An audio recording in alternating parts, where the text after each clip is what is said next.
Buenas tardes, compañeros. A nosotros nos toca presentar el tema de uretra femenina y masculina. El equipo está conformado por Rosales Muñoz Alejandra, Flores de San Michel y Mendoza Lima Maya Malinali. La uretra es el conducto por el que va la orina desde la vejiga hasta el exterior. En el caso de los hombres cumple con la función reproductiva, permitiendo el paso del semen. A continuación les hablaremos sobre las diferencias de la uretra femenina y la uretra masculina. La primera es que la longitud de la uretra masculina es mucho mayor a la femenina. La segunda es que las mujeres no tienen próstata, mientras la uretra masculina pasa por la glándula prostática. La tercera es que en los hombres la uretra también es el conductor de aparato reproductor llevando el líquido seminal. Y la última es que las mujeres son más propensas a las infecciones urinarias por la longitud tan corta de la uretra. Uretra femenina. La uretra femenina del adulto mide casi 4 centímetros de larga y 8 milímetros de diámetro. Está un poco curvada y se encuentra debajo de la sínfisis púbica, en sentido anterior a la vejiga. Las paredes uretrales comienzan fuera de la pared vesical. Consisten en dos capas de músculo liso, una longitudinal interna y otra circular externa. A su vez, este estrato exterior está rodeado por una capa circular de músculo esquelético, denominado esfínter uretral o raptoesfínter. Músculos relacionados con la uretra femenina, cerca de la unión de los tercios medio e inferior de la uretra y justo por arriba de la membrana perineal, hay dos bandas de músculo estriado conocidas como esfínter uretrovaginal y compresor uretral. En mujeres, estas estructuras antes se conocían como músculos perineales transversos profundos. En conjunto, estos tres músculos funcionan como una unidad. Sus fibras se combinan para mantener un tono constante y para proporcionar actividad refleja de urgencia, sobre todo en la mitad distal de la uretra para mantener la continencia. Composición. Las paredes de la uretra están compuestas de tejido fibroso. Estas se van a encargar de dirigir el chorro de la orina. La uretra tiene una capa submucosa que está recubierta por epitelio escamoso estratificado, que la hace sensible a hormonas. Dentro de la capa submucosa en la superficie vaginal de la uretra hay un grupo de glándulas llamadas parauretrales. Las aberturas de los conductos de las glándulas Skene se observan en la superficie interna del orificio uretral externo. La irrigación de la uretra va a estar dada por las ramas de las arterias vesical inferior y pudenda interna. La sangre de la uretra drena en las venas pudendas internas. Inervación. El nervio pudendo inerva la parte distal del complejo esfintérico urogenital. Las ramas eferentes somáticas de S2 a S4 que transcurren a lo largo del componente del plexo hipogástrico pélvico inervan el esfínter uretral. Inervación. El drenaje linfático de la parte externa de la uretra va hacia los ganglios linfáticos ingual y subingual. El drenado de la parte profunda de la uretra va hacia los ganglios linfáticos ilíacos internos. Uretra masculina. El pene está compuesto por dos cuerpos cavernosos y el cuerpo esponjoso, que es el que contiene la uretra. En los hombres la uretra mide cerca de 12 centímetros de largo y tiene 3 porciones.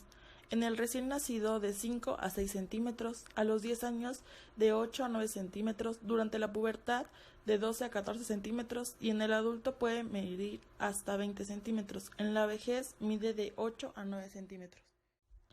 En sus relaciones tenemos que anterior y superior se relaciona con la sínfisis de la pubis, el ligamento subpubiano y el ligamento transverso del periné. Anterior e inferior con la arteria pudenda interna. Posterior tiene una relación íntima en su parte posterior con el recto. Posterior se separa y forma un triángulo, el triángulo recto uretral, sobre el cual se apoya la fascia recto-prostática. El trayecto de la uretra va desde el cuello de la vejiga hasta el orificio uretral externo, recorre la próstata de arriba hacia abajo y abandona la pelvis y se introduce en el cuerpo esponjoso del pene. La uretra masculina se divide en 5 porciones. La porción intramural es donde encontraremos el esfínter uretral interno de contracción involuntaria. Tiene musculatura lisa circular y se encontrará dentro de la vejiga. La porción prostática discurre a través de la glándula prostática donde abocan los conductos deferentes. La porción membranosa. En esta porción encontraremos el diafragma urogenital con el esfínter urogenital externo de contracción voluntaria. Este nos permitirá controlar el reflejo de micción. La porción esponjosa es la porción que circula por el cuerpo esponjoso del pene. Y la porción navicular.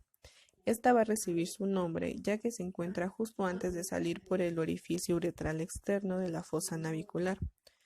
En este encontraremos las glándulas de Gehring y las válvulas bulbouretrales de Cooper, importantes para la eyaculación en el hombre. Composición de la uretra masculina. La mucosa uretral que atraviesa el glande está formado por epitelio pavimentoso. Proximal a esto, la mucosa es de tipo transicional. Debajo de la mucosa se encuentra la submucosa. Esta va a contener tejido conjuntivo elástico y músculo liso. En la submucosa se van a encontrar grandes cantidades de glándulas Litre, cuyos conductos se conectan con la luz uretral. La uretra está rodeada por el cuerpo esponjoso vascular y el glande. Ahora les hablaré un poco sobre la irrigación sanguínea de la uretra masculina. Las arterias pudendas internas serán las que van a irrigar el pene y la uretra. Cada arteria se va a dividir en una arteria cavernosa de pene, una arteria dorsal del pene y la arteria bulbouretral. Estas ramas irrigarán el cuerpo esponjoso, el glande y la uretra. Las arterias pudendas accesorias se originan en la arteria vesical inferior, obturadora y otras que también irrigan al pene. Y ahora del lado venoso, la vena dorsal superficial es externa a la fascia de Buck y drena en la vena safena. La vena dorsal profunda está colocada debajo de la fascia de Buck y se encuentra entre las arterias dorsales. Las venas cavernosas drenan las cruras del pene. Estas venas se conectan con el plexo pudendo que drena en la vena pudenda y el plexo periprostático. Mientras tanto, el drenaje linfático de la piel del pene se da hacia los ganglios linfáticos inguinal y subinguinal superficiales. Los vasos linfáticos del glande pasan a los ganglios ilíacos subinguinal y externo.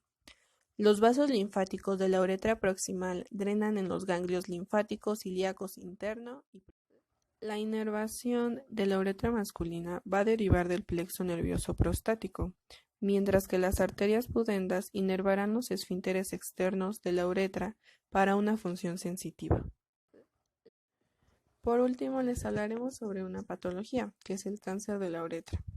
Es un tipo raro de cáncer que afecta con más frecuencia a hombres. El cáncer de la uretra va a consistir en la formación de células cancerígenas o malignas en los tejidos que comprenden la uretra.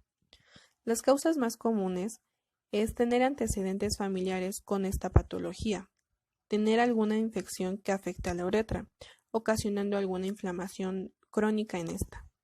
Los más comunes son infecciones de transmisión sexual, como el VPH, y la cistitis, o infecciones de orina recurrentes. Los síntomas son la dificultad para orinar, ganas frecuentes de orinar, especialmente por la noche, flujo al orinar débil o interrumpido, unido muchas veces con la dificultad de vaciar por completo la vejiga, incontinencia o incapacidad de controlar la orina en la vejiga, secreción proveniente de la uretra, presencia de sangre en la orina, engrosamiento del pene en los hombres o la presencia de bulto en las mujeres. Habitualmente este tipo de hinchazón no duele. Por último,